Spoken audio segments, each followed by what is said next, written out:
Na leo tumepata swali kutoka kwa ndugu yetu anatokea Dar es Salaam, anaitwa Six Betus. Six Betus yeye anauliza, anasema hivi, nini sababu ya matatizo ya mtu kujisaidia haja ndogo na ikatoka na damu? Nini sababu ya matatizo ya mtu kujisaidia, yani kutoa mkojo ukiwa una damu?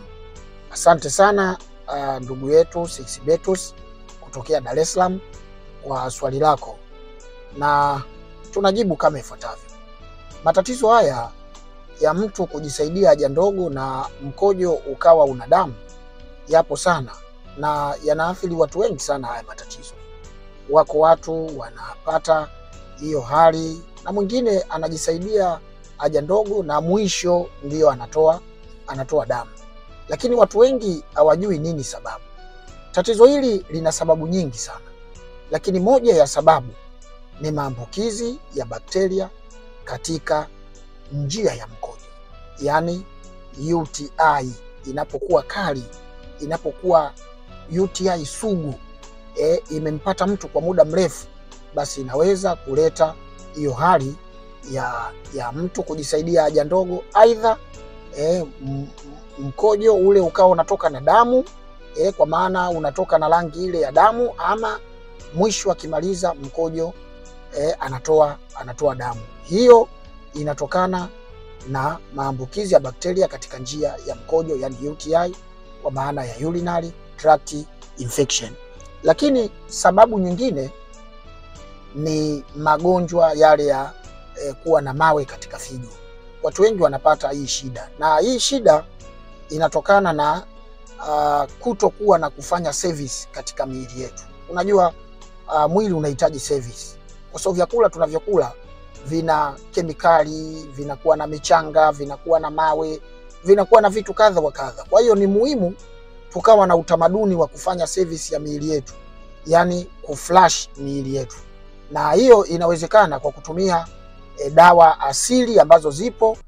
Unaweza kuflash mwili wako, unatenga kwa mwezi, una flash mara moja, basi unakaa sawa. Kwa hiyo mawe katika figo ni tatizo kubwa, kwa sababu haya mawe yanaweza kukaa katika njia ya mkojo na hatimaye yakaichubua. Kwa hiyo mtu akijisaidia ile haja ndogo, kwa kuwa kuna vidonda katika ile njia ya mkojo, maana yake anatoa na damu. Kwa hiyo hiyo pia inasababisha tatizo hili la kutoa haja ndogo ikiwa na damu, aidha inatoka ikiwa na damu moja kwa moja au mwisho inatoka ikiwa na damu. Kwa hiyo upande wa pili inakuwa ni hiyo hali ya mawe katika figo. Lakini nyingine ni maambukizi ya kawaida, magonjwa yale ya figo, maambukizi ya kawaida katika figo, na hiyo inaweza ikasababisha kuleta homa kali, yani mtu akawa anapata ile hali ya homa kali, umeona, ama mtu mwingine anapata haja ndogo lakini inatoka na maumivu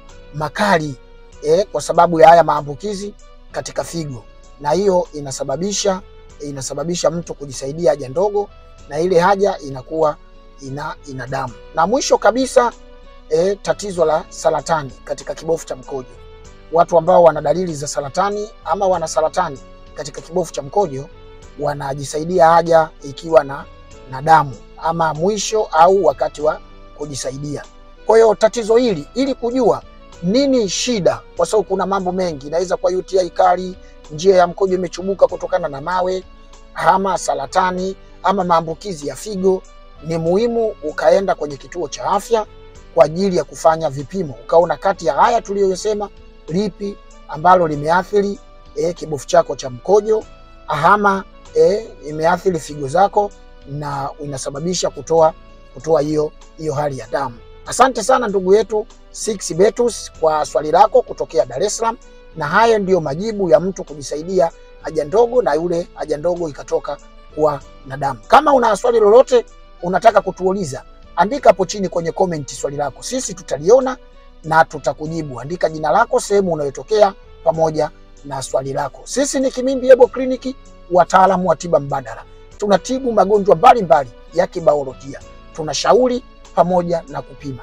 Kwa tiba pamoja na ushauri, karibu sana kwenye kliniki yetu. Karibu.